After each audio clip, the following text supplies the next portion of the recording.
Hello, and welcome to the third episode of Burns Banter, the podcast that takes a fresh look at the life and works of Robert Burns, hosted by myself, Alistair Turnbull.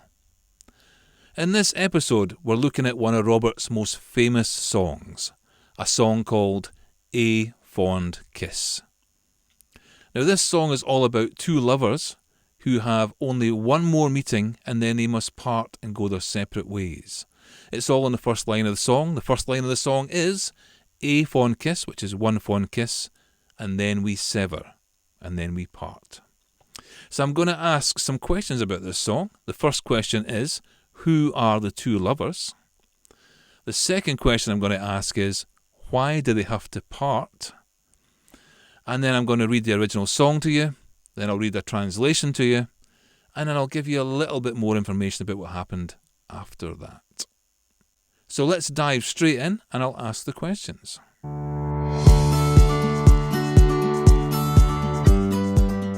So, question number one. Who were the lovers? Well, they were Robert Burns and Agnes Meckelhose. Okay? I'll tell you a bit about what Robert was doing at the time. The year was 1787. He had moved to Edinburgh. He's published his book, Poems Chiefly in the Scottish Dialect. He has become the darling of Edinburgh society. You must have him at your tea party, otherwise you're nobody. So he's enjoying the attention of Edinburgh's elite. Agnes Meckelhose, I'll tell you a little bit about her. She was originally born Agnes Craig. She was the fourth daughter of Andrew and Christian Craig. Andrew was a very well-known surgeon in Glasgow. Her mother was the daughter of a very well-known minister as well, and they were a very religious family. Agnes grew up in Glasgow. She wasn't particularly well educated, but she could read and write, and she was a voracious reader. She chose to educate herself. She also became a strikingly beautiful woman. I know this because even at the age of 15, she was a toast of the Glasgow Hodgepodge Club. The Hodgepodge Club was basically a drinking man's club for men of note in Glasgow. She was tall, slim, buxom and blonde. She unfortunately married a guy called James Meckelhose, who was a Glasgow law agent. He basically seduced her when she was 17, and they married when she was 18, against her father's wishes. Nobody liked the guy. And they were quite correct, because by the time she was of age 22, she had given him 4 children, and she had left him because of his physical and mental cruelty. His family got rid of him, told him to go to Jamaica because he was in debt, and they were fed up paying his debts off and stuff like that. And Agnes moved back in with her father. Eventually her father passed away, and Agnes moved to Edinburgh, to Potter's Row in Edinburgh actually, and she'd heard about Burns, this new poet on the scene, and she liked writing poetry as well, and she was determined to meet him. So they did meet. I'll tell you where they met. They met at a tea party, if I get the correct date for you just in a second, at the house of Miss Nimmo, on the 4th of December 1787. That was the first day that they met, and they were immediately attracted to each other. But don't take my word for it. I actually have some letters in front of me that Robert and Agnes wrote. Robert wrote after the meeting a letter straight away to her, and he said in the letter, "I can say with truth, madam, that I have never met with a person in my life whom I more anxiously wish to meet again than yourself." And she wrote back saying that she perfectly understood and she had the same attraction. They were meant to meet the following weekend, but Robert fell off a cab and hurt his knee and couldn't get there. He blamed a drunken cab driver, but I mean, I've fallen out of taxis a few times and it wasn't the taxi driver that was drunk. Robert pursued Agnes. They wrote a lot of letters together. They created a lot of poetry together. They really fell in love. But they never had a physical relationship. Never. Because Agnes was estranged from her husband. She had very little money. She basically relied on her cousin, who was Lord Craig, to give her money to live on. And if there was a scandal between her and Robert, that money would disappear and she would be ruined. She actually wrote a few verses of poetry as well, one of which points this out. I'll read it to you now, this verse that Agnes wrote. It says, "Talk not of love, it gives me pain, for love has been my foe. He bound me with an iron chain and plunged me deep in woe." That's her talking about her husband. And the next bit goes on to say, "Your friendship much can make me blessed. Oh, why that bliss destroy? Why urge the odious one request? You know I must deny." Basically telling Burns, I really love you, but I can't have a physical relationship with you. They wrote to each other for years. Burns wrote a lot of songs about her. And in 1791, she's kind of forced to try and reconcile with her husband. I think probably her cousin, Lord Craig, was pushing her in the direction of trying for a reconciliation, maybe saying, "I'm not going to give you any more money if you don't try for this." That's the only reason I can think why she did it.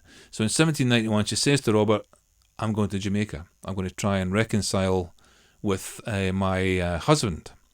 And they meet for like the last time on the 6th of December 1791. They met in Edinburgh and they said their farewells. A tearful farewell, I believe it was. And a couple of weeks later, on the 27th of December, Burns sent her a letter which enclosed the song "A Fond Kiss." It obviously affected him so much he wrote this last song for her, and all about their parting. So that's the story behind it. They were lovers, they never consummated, they were forced to part, and this song was the end result of it. So let's go ahead and read the original song.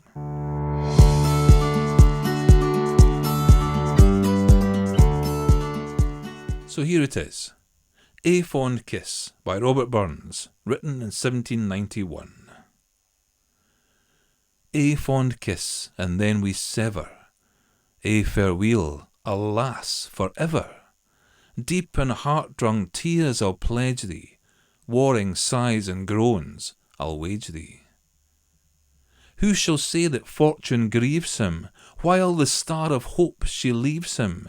Me, nae cheerful twinkle lights me, dark despair around benights me.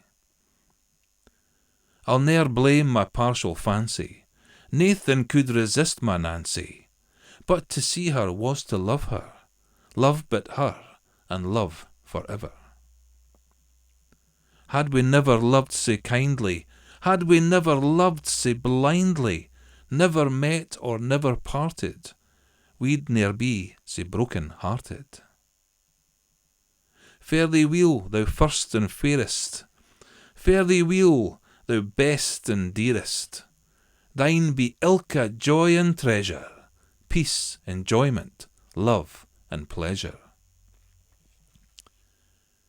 A fond kiss, and then we sever. A farewell, alas, for ever. Deep in heart-wrung tears I'll pledge thee, warring sighs and groans I'll wage thee.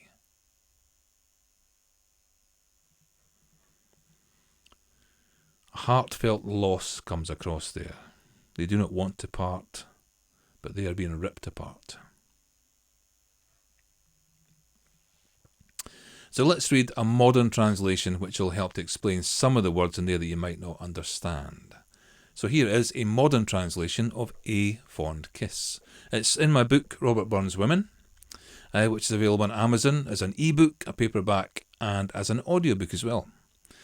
So, A Fond Kiss, translation. One fond kiss, and then we sever. One farewell, alas, for ever. Deep in heart-wrung tears I'll pledge you, warring sighs and groans I'll wage you. Who shall say that fortune grieves him, while the star of hope she leaves him? Me, no cheerful twinkle lights me, dark despair around overtakes me. I'll never blame my partial fancy, nothing could resist my Nancy, but to see her was to love her, love but her, and love for ever.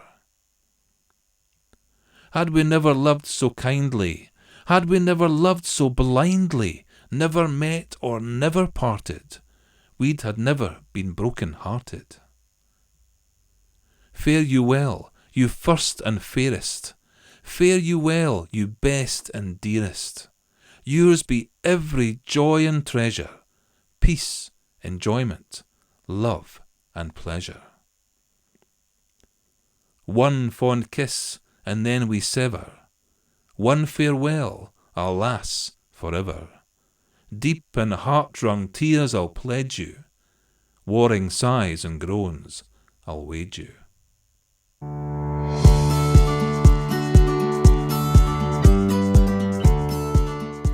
Here is a little bit more information about what happened next. Nancy did in fact travel to Jamaica, to Kingston, on a boat called the Roselle. When she got to Kingston, her husband was not waiting on the dock for her. In fact, he didn't really want her to be there, because she found out that her husband was living with one of the Negro slaves that he was looking after on a plantation, a woman called Anne Chanlin Riveri. And they'd actually had a daughter together. The daughter was called Arm Lavina Meckelhose. And Nancy couldn't live there with him, not like that. Not just because he'd taken another wife, but because of the way he treated the slaves as well. He was not a nice man. She travelled back home on the same ship on its return journey. And she got back to Scotland. And she did correspond with Burns a few times after that, but the passion was gone. Their letters were very polite, but there was no flame there anymore. She really did miss Burns, though, and she wrote about him many times in her diary after that. The only other thing that happened after that of note was Sir Walter Scott met her many years later. But unfortunately, he described her as being old, charmless and devout, so she hadn't aged particularly well. But there ended the story of the love song. I hope you understand more about the backstory of this song now, about Robert and Agnes, known as Nancy, and how they parted and how the song came about. I also hope you'll join me in next week's episode of Burns Banter. So until then, Slán Jivá.